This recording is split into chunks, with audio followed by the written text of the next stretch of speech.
आंध्र प्रदेशातील विशाखापट्टणम येथे फोटोग्राफरची हत्या झाल्याचं समोर आलं आहे। या 23 वर्षीय व्यावसायिक फोटोग्राफरच्या कॅमेऱ्यासाठी दोघांनी त्याची हत्या केली आहे। 2 जणांनी या फोटोग्राफरची हत्या करून त्याचा कॅमेरा आणि इतर साहित्य लुटल्याची माहिती पोलिसांनी रविवारी दिली। आरोपींनी फोटो काढण्याच्या बहाण्याने साई पवन कल्याण नावाच्या फोटोग्राफरला बोलवलं होतं। Doctor B R. आंबेडकर कोनासीमा जिल्ह्यातील रावलापलेमजवळ 26 फेब्रुवारीला धक्कादायक घटना घडली। आरोपींनी त्याच जिल्ह्यात फोटोग्राफरचा मृतदेह पुरला होता। 3 दिवस उलटूनही कल्याण परतला नाही, त्याचा फोन लागला नाही।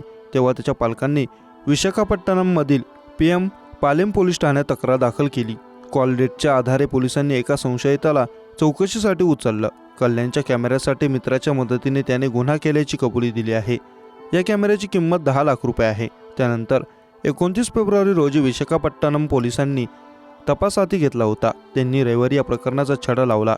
आरोपींनी मृतदेह ज्या ठिकाणी पुरला होता तेथे गेल्यानंतर मृतदेह बाहेर काढला। दिवसेंदिवस हत्येच्या घटना वाढत आहे।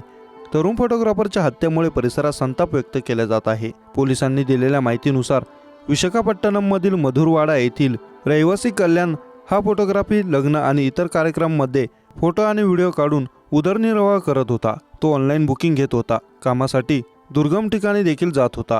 26 फेब्रुवारी रोजी मुख्य आरोपी पश्नमुख याने त्याला फोटोशूटसाठी राहुलपलेम येथे बोलवलं होतं। राजमहेंद्रवरम रेल्वे स्थानकावर आल्यानंतर कल्याणला पश्नमुख आणि त्याच्या मित्राने कारमधून उचललं। प्लॅनप्रमाणे त्यांनी कल्याणची हत्या केली। त्याचा मृतदेह एका निर्जन स्थळी पुरला। कल्याणचा कॅमेरा व इतर साहित्य घेऊन गेले होते। 10 लाखांच्या कॅमेऱ्यासाठी फोटोग्राफरची हत्या केल्याचं समोर आलं आहे।